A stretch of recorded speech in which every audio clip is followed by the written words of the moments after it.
Welcome to ராயத்தமி kitchen. இன்றைக்கி வந்து வெந்தயக்கீரையை வச்சு தான் ஒரு டேஸ்டியாக ஒரு ரெசிபி செய்ய போகிறோம். வெந்தயக்கீரை குழம்பு தான் செய்ய போகிறோம். இந்த மாதிரி செஞ்சோம்னா ரொம்ப டேஸ்டியாக இருக்கும், பிள்ளைங்க கூட சாப்பிடுவாங்க. 50 கிராம் வந்து நான் பாசிப்பருப்பு எடுத்துருக்கேன். கீரைக்கு தகுந்த மாதிரி பாசிப்பருப்பு எடுத்துக்கிட்டால் தான் டேஸ்ட் அதிகமாக இருக்கும். அதை நம்ம கழுவி இந்த மாதிரி தண்ணி சேர்த்து கொஞ்சம் அடுப்பில் வைக்கலாம். கொதி வர நேரத்தில் இதில் கொஞ்சமாக மஞ்சத்தூள் சேர்த்துக்கலாம். அரை ஸ்பூன் மிளகாத்தூள் சேர்த்துக்கலாம்.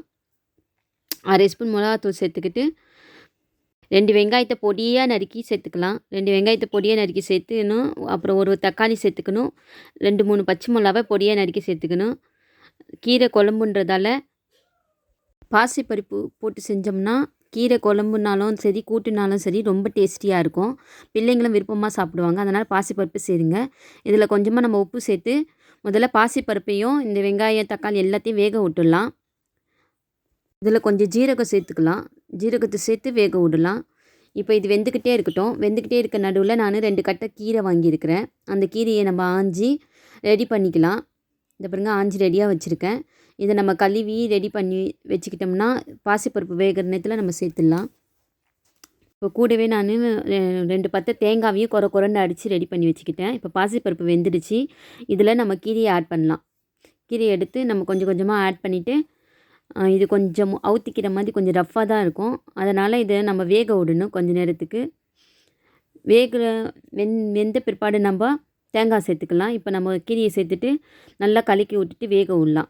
கீரையும் ஒரு 2 மினிட்ஸ் வேகும்னு நினைக்கிறேன். 2 மினிட்ஸ் வெந்த பிற்பாடு நம்ம இது சேர்த்துக்கலாம். தேங்காய் சேர்த்துடலாம். தேங்காய் சேர்த்துட்டா நம்மளுக்கு ரெடி ஆகிடும் கீரை சால்லாம். இது ரொம்ப அருமையாக இருக்கும். இந்த மாதிரி செஞ்சோம்னா பிள்ளைங்களும் விருப்பமாக சாப்பிடுவாங்க. இது கொஞ்சம் கசப்பு தன்மை இருக்கிறதால பாசிப்பருப்பும் தேங்காயும் சேர்த்தோம்னா டேஸ்ட் ரொம்ப அருமையாக இருக்கும். எல்லாருமே விரும்பி சாப்பிடுவாங்க. கண்டிப்பாக இந்த மாதிரி ட்ரை பண்ணி பாருங்கள். இப்போ நம்ம குழம்புன்றதால லஞ்சுக்கு சோத்துக்கு சாப்பிட்டோம்னா அவ்வளோ அருமையாக இருக்கும்.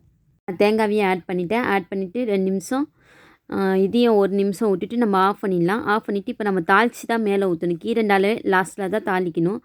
2 ஸ்பூன் நெய் சேர்த்துக்கலாம். 2 ஸ்பூன் எண்ணெய் சேர்த்துக்கலாம். உங்களுக்கு 1 ஸ்பூன் நெய் வேணாலும் சேர்த்துக்கோங்க. நான் 2 ஸ்பூன் சேர்த்துக்கிட்டேன். உளுத்தம்பருப்பு கடுகும் 1 ஸ்பூன் சேர்த்துக்கலாம் சேர்ந்தது.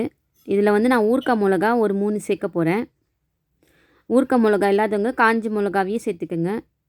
அப்புறம் வந்து 5-6 பல் பூண்டு சேர்ப்போம். 5-6 பல் பூண்டு சேர்த்தா தான் பூண்டு தான் கீரையோட வாசனையும் நல்லா சூப்பராக டேஸ்டியாக இருக்கும்.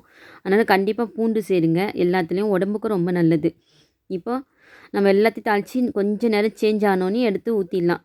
இப்போ டேஸ்டியான வெந்தயக்கீரை குழம்பு ரெடி ஆகிடுச்சு பாருங்கள். நான் சொன்ன மாதிரி ட்ரை பண்ணி பாருங்கள். கண்டிப்பாக சூப்பராக இருக்கும்.